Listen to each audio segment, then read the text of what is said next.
They dropped him off in front of his apartment, and Jacob waved, telling him that he'd see him at the next rehearsal the following Friday.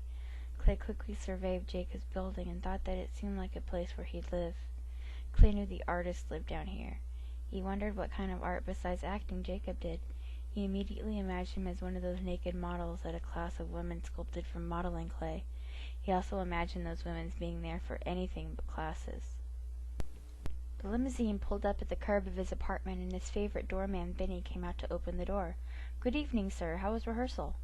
Clay smiled and handed Vinny a 20. "Wonderful. Thanks for asking." He walked into the lobby and to the elevator of his apartment.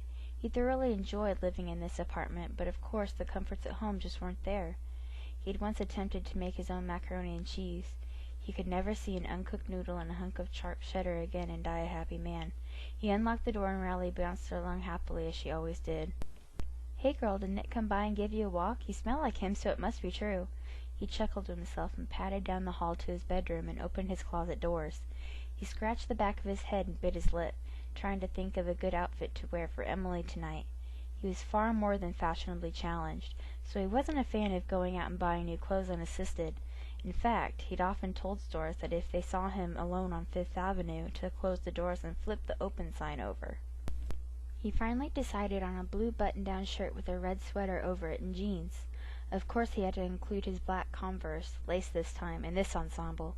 He'd grown quite attached to those things since the extra photo shoot.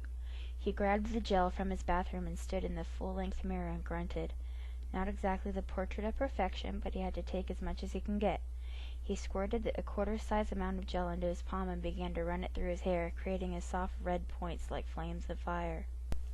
He shrugged noncommittally at his appearance and put Raleigh inside the laundry room with her bed, water, and food. "I'll see you later, girl." He smiled at her and kissed her head.